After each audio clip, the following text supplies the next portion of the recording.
Okay. Hi everybody, thank you very much for turning up for the talk on colourblindness. My name's Catherine Albany-Ward and I'm the founder of Colourblind Awareness. And the thing's not switched on. What an idiot I am. Sorry. Right, that's me. So I founded Colourblind Awareness about 12 years ago as a non-profit making organisation.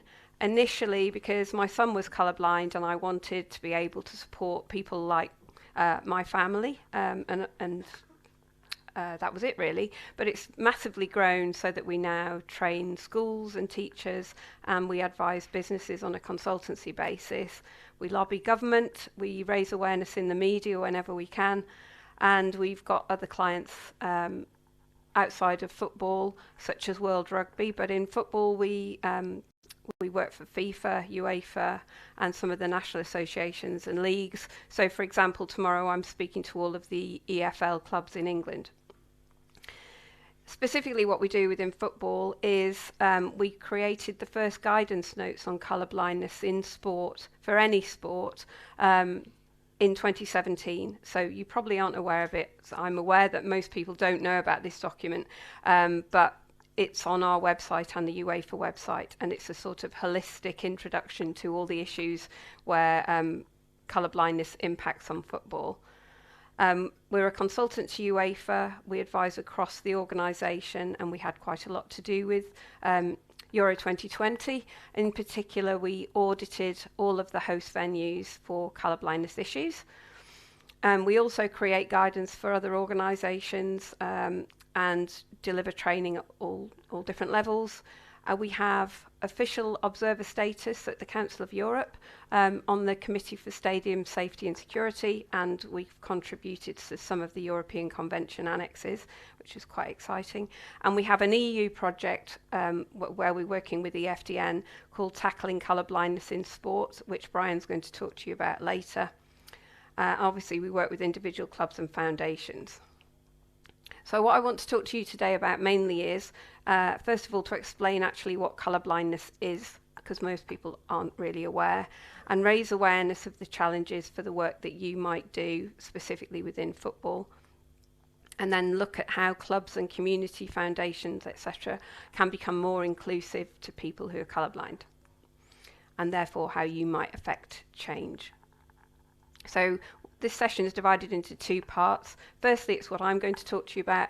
I've just explained the general information, and then Brian is going to speak specifically about the Tacbis EU-funded project and how you might want to get involved with that, hopefully.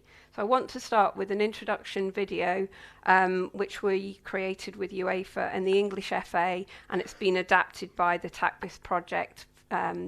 And it's an introduction to colourblindness itself as a condition, and then it's also explains the areas of football where there might be challenges. So hopefully this will work. Hello, I'm here to talk about colourblindness. You see, not many people give it a thought. Why would they? But we all need to, especially in football. Colourblindness, or colour vision deficiency to give it its proper name, is the inability to see colours normally. Here's the science bit. We see colour through three types of specialised nerve cells called cones. These cones absorb red, blue and green light. They work together to enable us to see a full rainbow of colour. But in colour blindness, one cone cell doesn't function properly, or at all, so many colours look the same.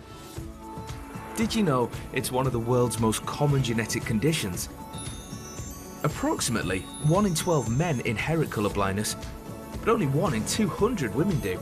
That's because, genetically speaking, it's carried on the X chromosome. About 300 million people worldwide have some form of colour blindness. That's equivalent to the population of the USA.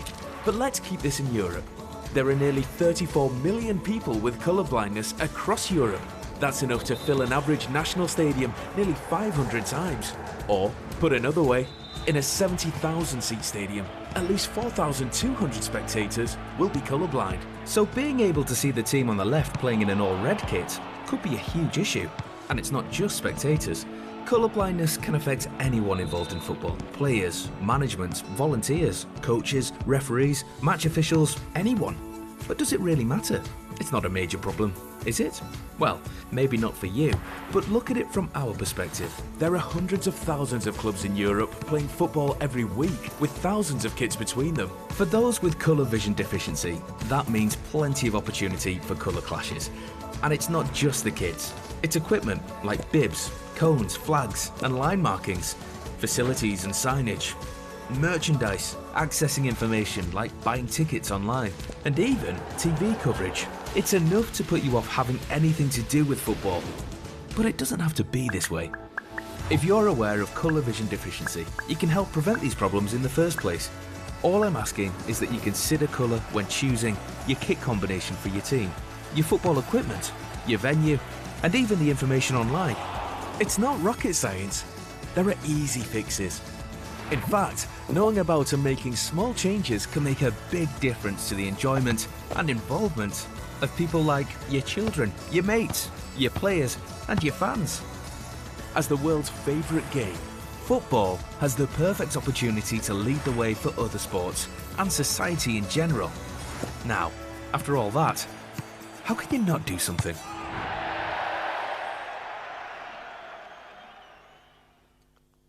So that's a quick introduction to how colourblindness might affect the work that you do. So I just want to explain, showing you examples, some of the issues that were raised in the video. First of all, I just want to cover off and go back over the statistics just to highlight just how many people we're talking about.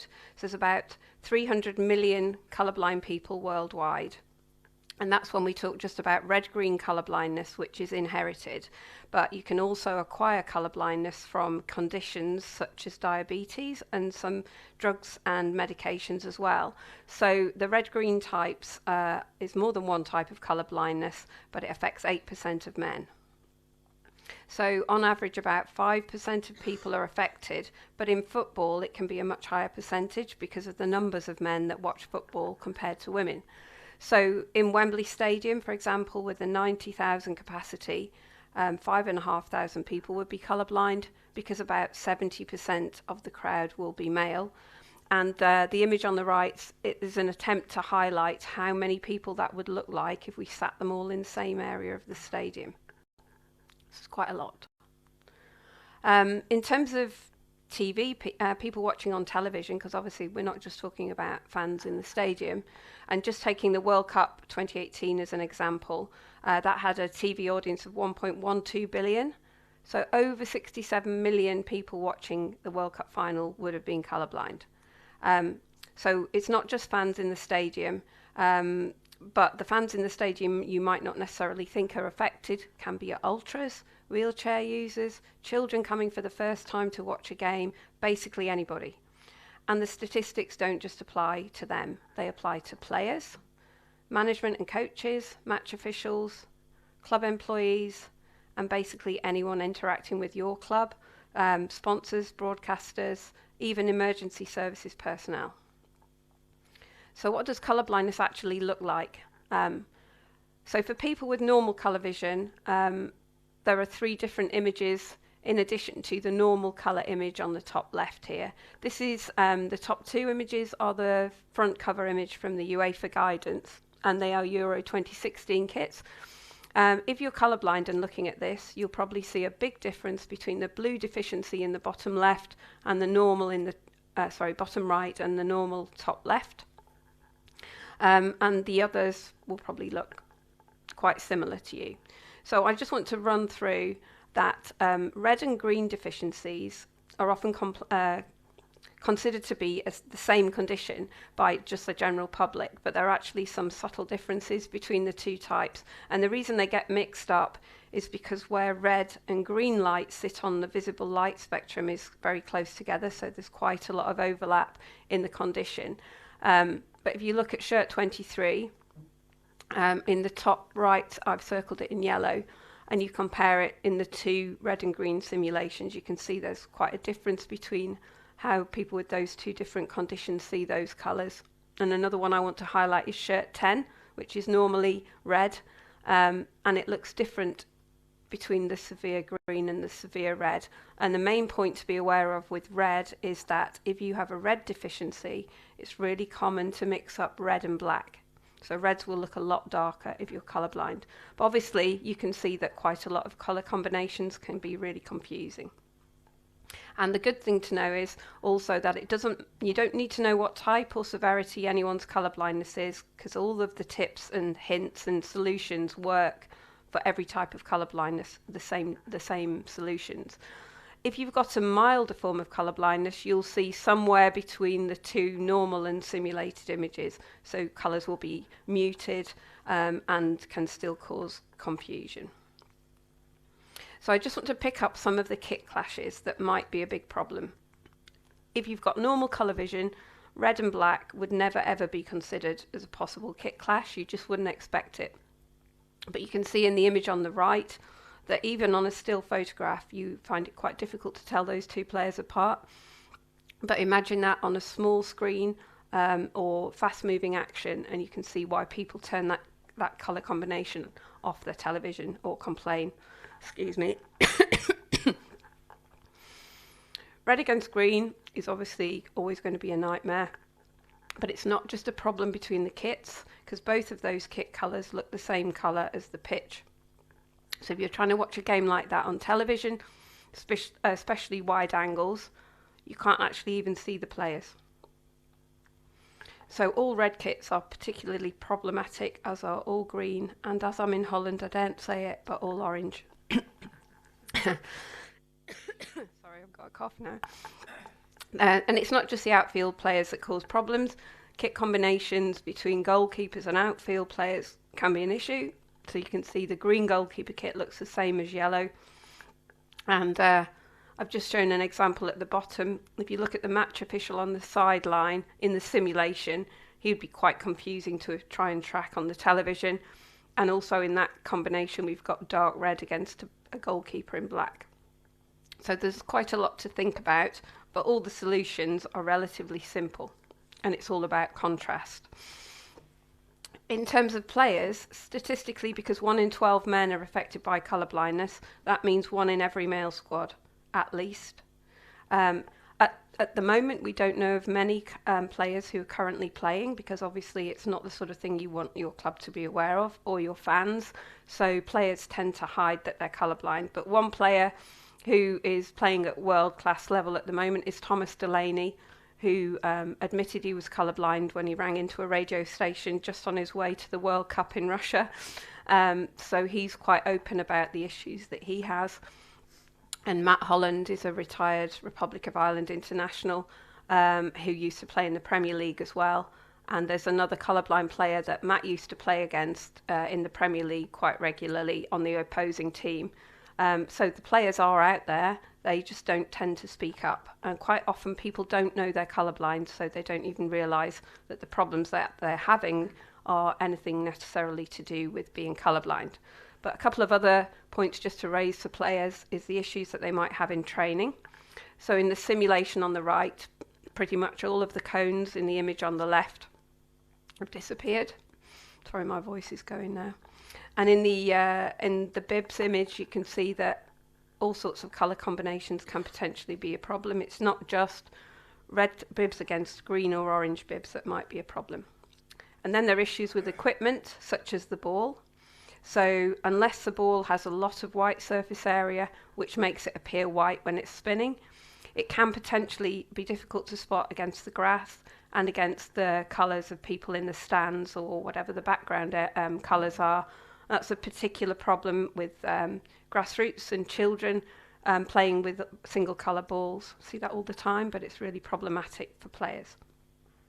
So those are a few examples from on the pitch. And I now just want to flick through a few issues away from the pitch. One might be that if your club uses club colours in order to create contrast and functionality. So if you're hovering over the menu and you want to select something, it might change to from one club colour to another. So here we've got information that changes from black to red. But if you're colourblind, you don't know that you've hovered over that information.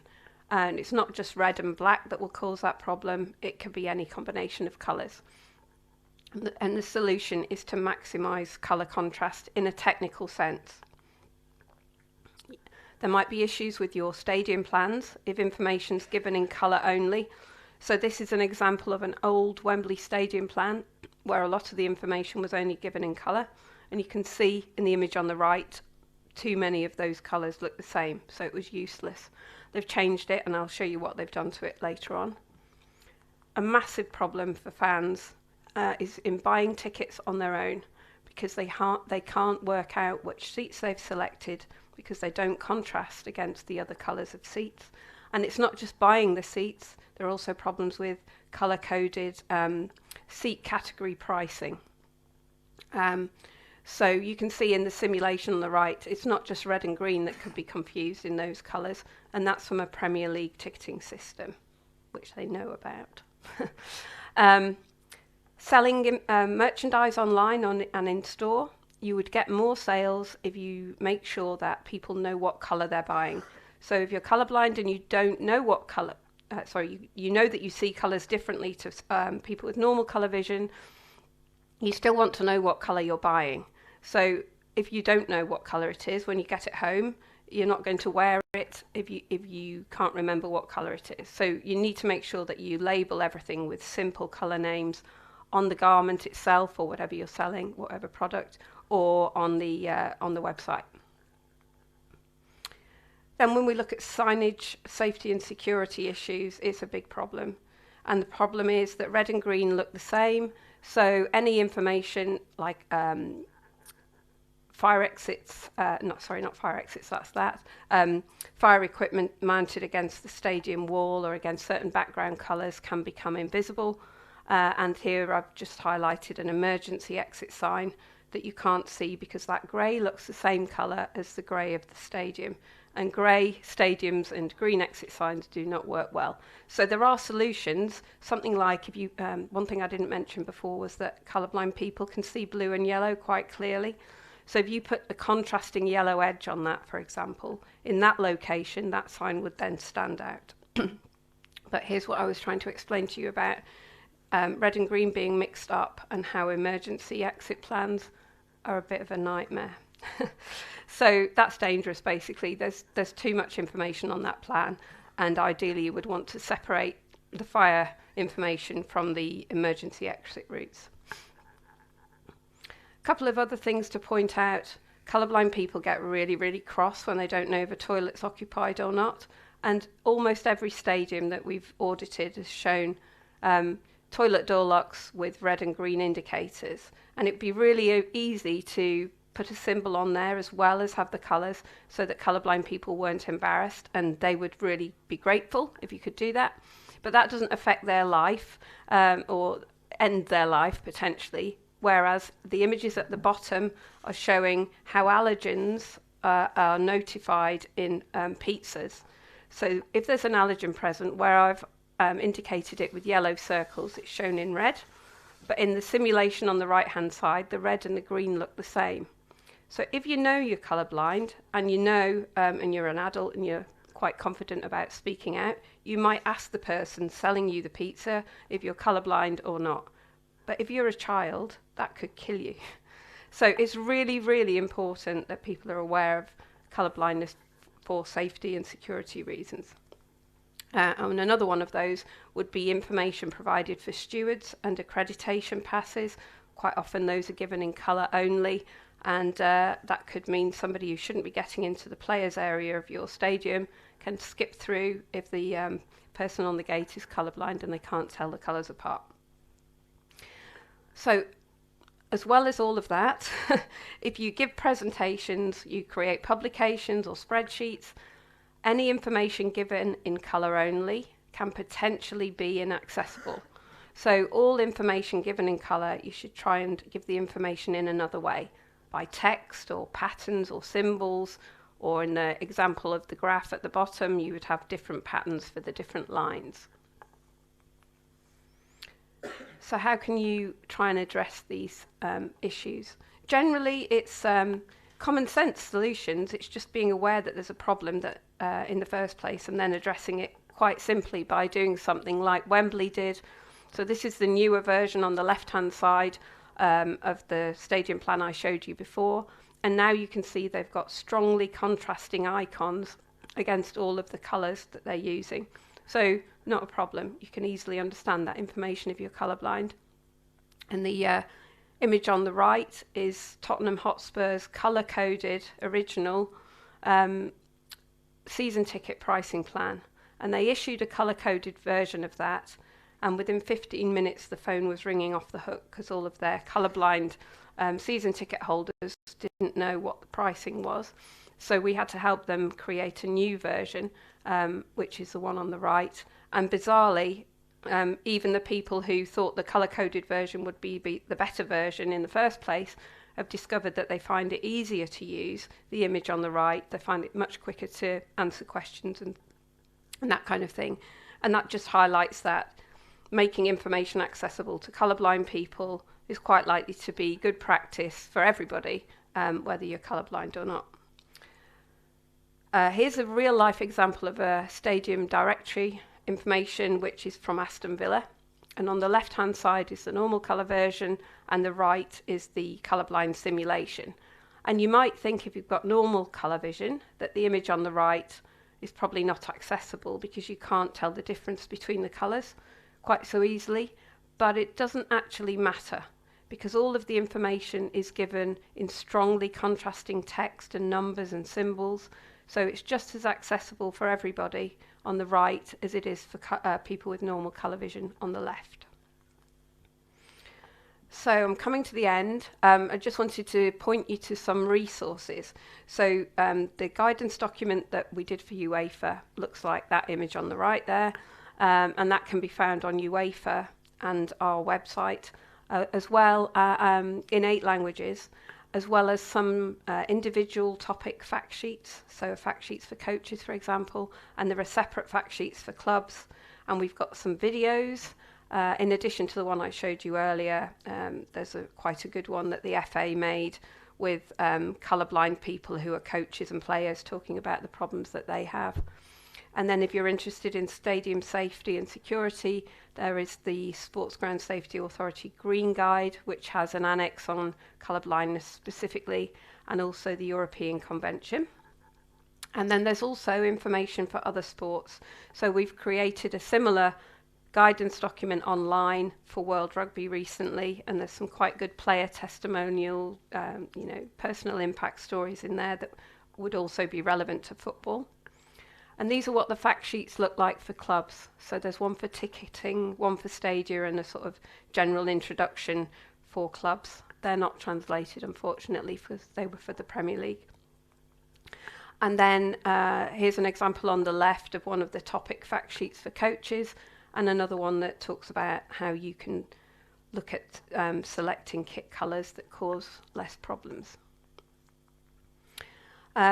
If you work in communities and foundations, I just want to mention quickly a project that we're doing with the Premier League communities and the English FA, which is basically using the power of football to train coaches about colourblindness who go into, and these are the coaches that go into schools, because in education, people aren't really aware of colourblindness at the moment. So it's a very good medium to take the information into schools. And so we have a resource pack for coaches and for fact sheets for parents, teachers and coaches on there in case you're interested, and a few videos. So I just wanted to hopefully play you one of the snippet videos that we've taken for it. Will it work?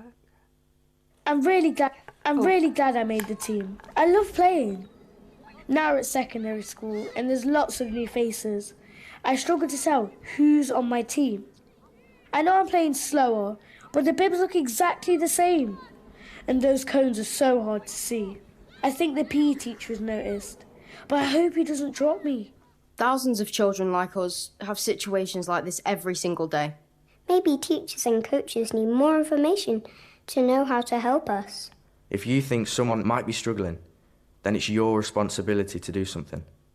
Be open to the signs. Find out how to help. So that information's there if you want to find out more. Oh, hang on, sorry, going the wrong way. You can also get your club involved by organising training sessions. So there's some images of the sorts of work that we're doing in that primary colours project on the left. And you could also maybe get involved on Colourblind Awareness Day, which Brian's going to mention a bit more as part of our Tackling Colourblindness in Sport project. So just a quick introduction to that, and then I'll hand over to Brian.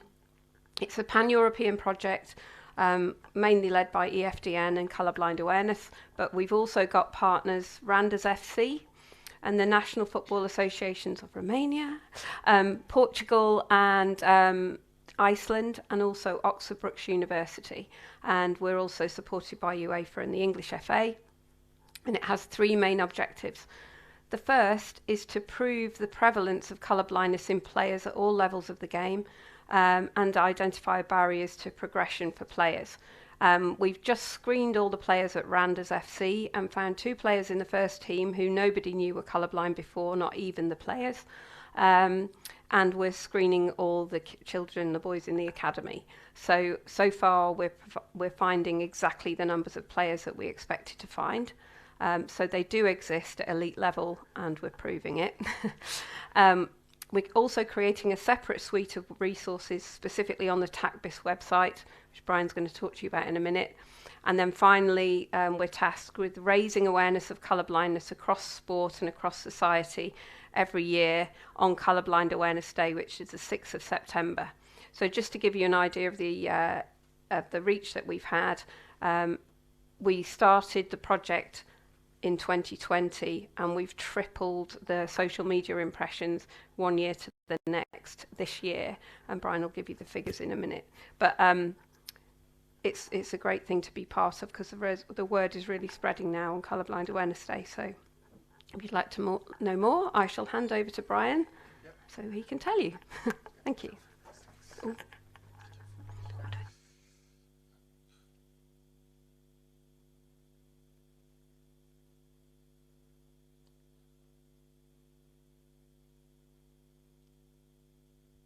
Okay, well, it's working.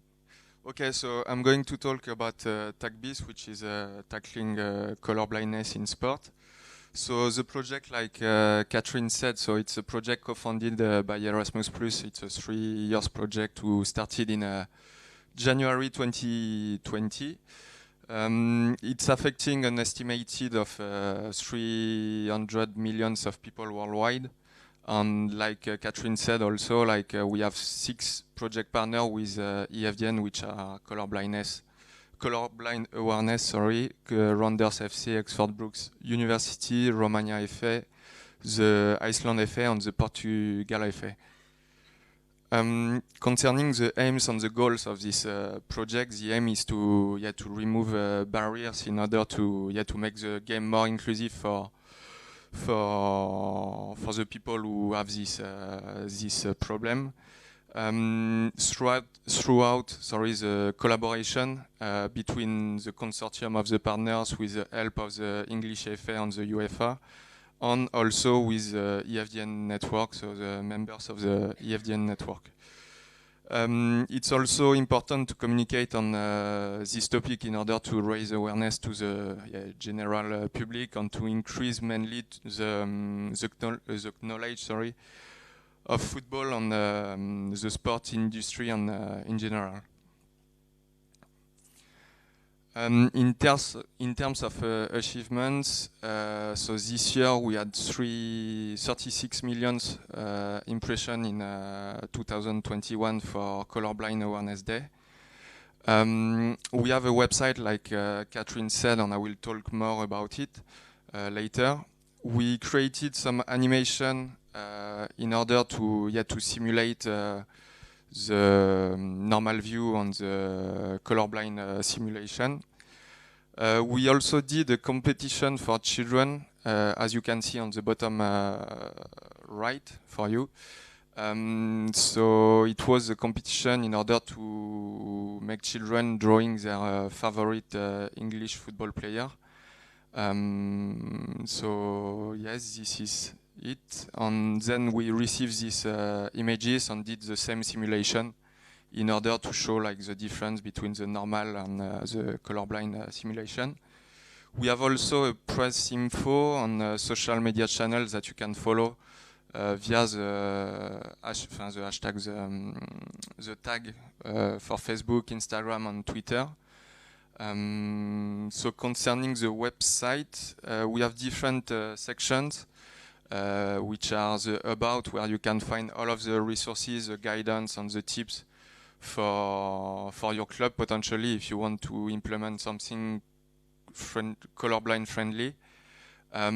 We have also a section where we explain all of the aspects of the Colorblind Awareness Days. Then the news, and we also have a function for a quiz function in order to test your knowledge and your skills about this topic. In terms of press, we have some articles and we have the video of Thomas Delaney, who show on calls radio to explain that he is colorblind and he was playing at the World Cup 2018, if I'm not wrong. You have the section for the partners and also a contact form to contact us in terms of if you want to get involved and if you want more information about the project. So in terms of guidance, tips, and resources, so like Catherine showed before, also we have learned a section where you can learn more about the kit selection before a game and potentially before the season, if you want to make sure that there is no kit clash between the two teams and with the people against you are playing. You can check it. There is also advice for coaches for your grassroots clubs and for your academy and this kind of stuff. So information for coaches and parents, and also general resources for the football environment and other sports. So there are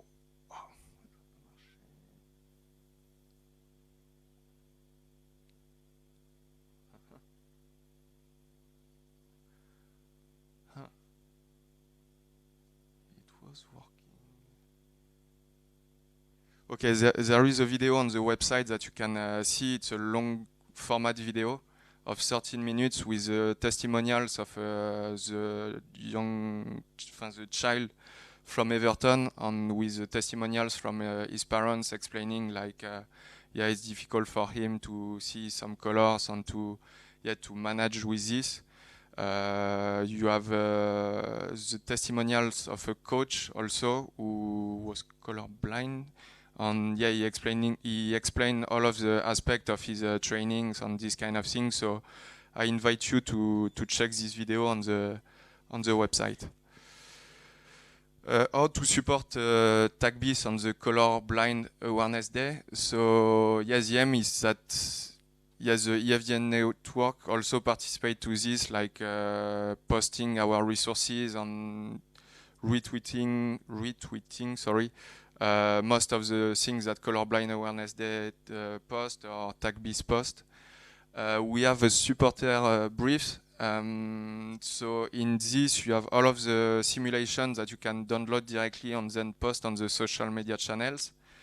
You have the explainer videos that Catherine showed also, that you can post potentially to make aware your fans for this topic.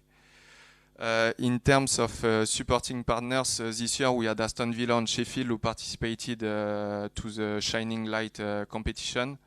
And I will show you a picture then of one of our partners who actively worked on it. And also Everton FC, like you have seen with Catherine for Colorblind Awareness. So to raise awareness, this year, Rounders has produced a Nishihara test, which is something in order to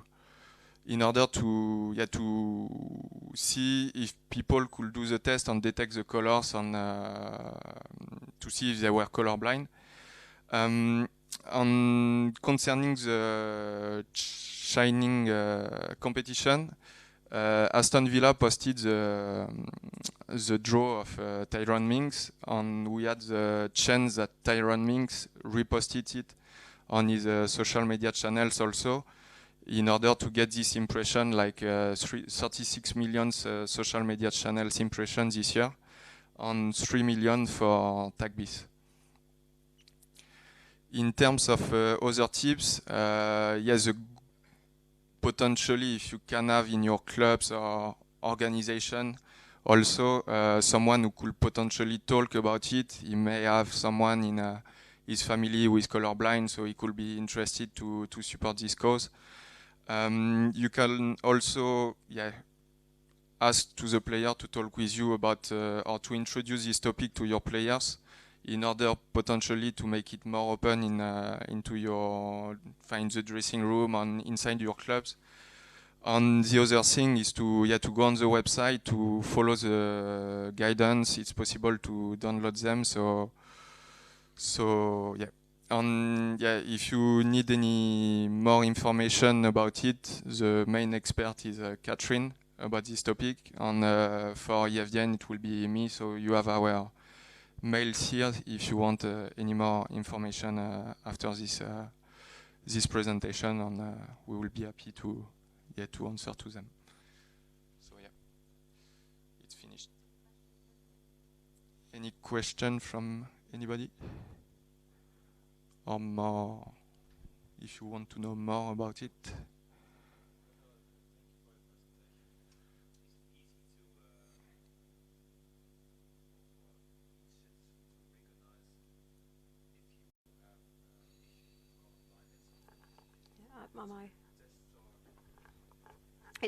It's not easy. So people who have got severe colour blindness might work it out because they have problems at school and that kind of thing.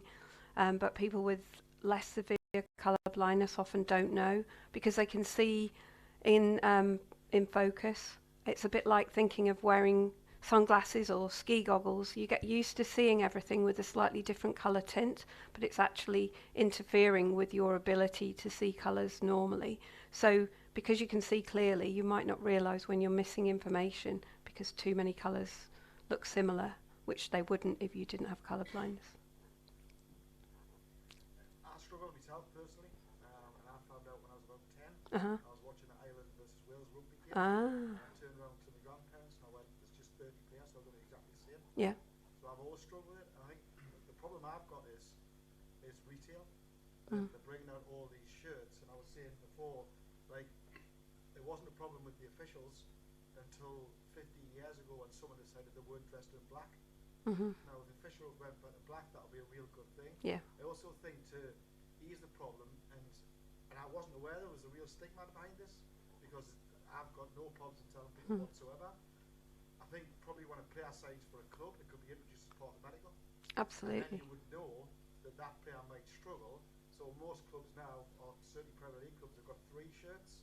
So if Manchester United were playing Liverpool and Man United shirts green, would wear the 3rd shirt. Yeah. I think there's easy, quick wins to address a problem that I think at this point in time is only getting worse. Yep. Through the sales that clubs have to generate. And you see some games where they're playing in the 2 different shirts. You think it's ridiculous. Yeah. So I think it's great that you are bringing this to the forefront.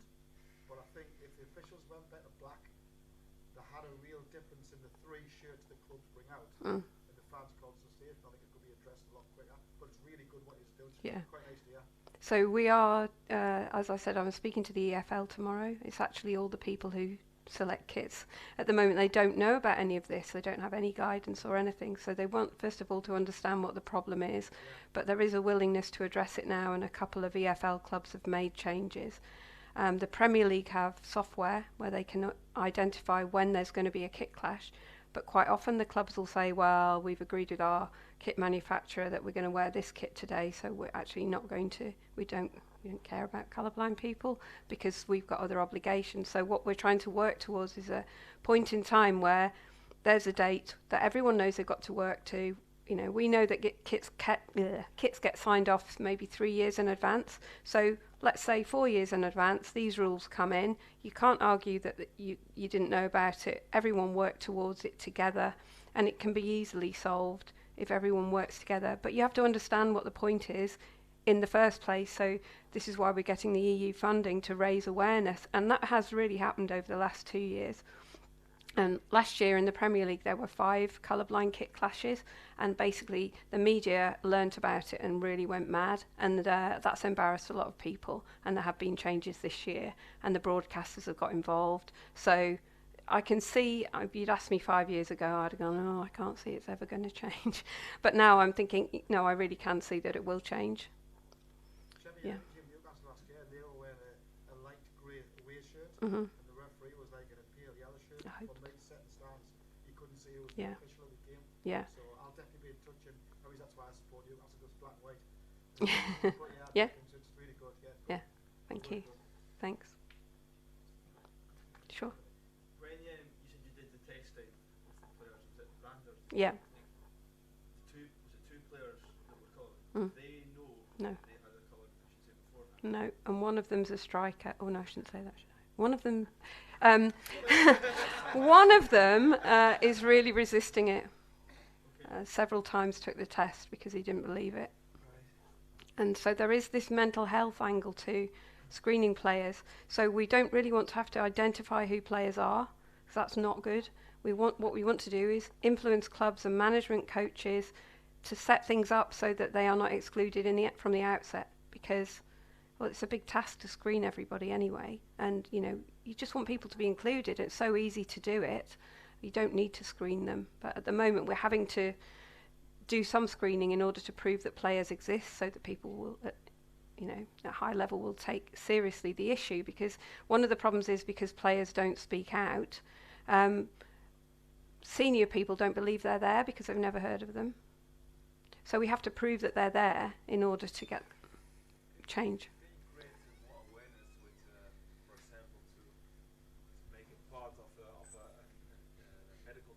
When a transfer is happening from one new player in the club, yeah, and with a medical check, and one part is also to check the colour blindness. Yeah, yeah. It's mad when you think that football is all based around being able to distinguish colours, and that's the one thing players don't get screened for. It doesn't make any sense, and it would be easy to do that, but then you have got the implications on that player personally, and potentially on his career, and how his perception of himself or herself.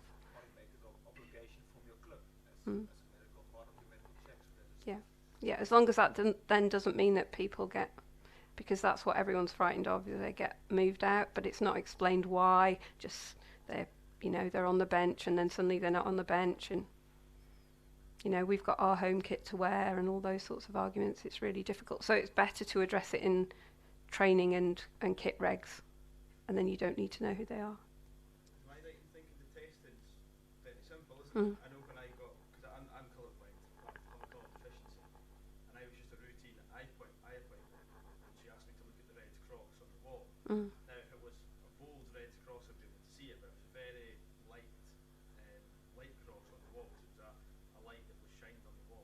Yeah. I couldn't see it. She said, have you ever been tested for colourblindness before? I had no idea. And it was just a very simple, it was a circle on a page. Yeah. And there was a number hidden with a different colour. Yeah. But I couldn't see any of them at all. Yeah. And then Is that what the test is? yeah, that is the official test, yeah. It takes seconds. Yeah. I can do a class of 30 in an hour. Children, so you know how difficult they are to control. So yeah, it is that simple. I just want to say thanks. It sounds like a therapy session, this now. I'm colourblind. Yay! And I found out when I was 5 or 6, I'm 43 now, and I remember being given a list of jobs I wasn't allowed to do, so I couldn't be a fighter pilot or a train driver, and then on the list went. And it's interesting just reflecting on it, because I've not really thought about all the things that it affect me now as a 43-year-old that it affects other people, because you just overlook them, or you just go past them. And interestingly, I'm from Wolverhampton Wanderers. I was going through the Premier League fan survey with our board of trustees. Huge amount of graphs and colours, and I really struggled with that. And I only sort of realised that then when it was something I really need to use, because otherwise you just get on with it and see past it. So I just found it really really fascinating. It's something I'll definitely take back. I think in terms of trying to influence the clubs from a medical point of view, that's an important one, and conversation that I can have. And interestingly, and the other interest of mine is motorsport. So within the motorsport, racing licence as a colourblind test. So it's implemented there for safety reasons, but not for other reasons in other sports. Yeah. So it's just quite interesting. Yeah, it's hardly ever taken into account in anything, just the odd thing. Any more questions? Thank you very much for coming.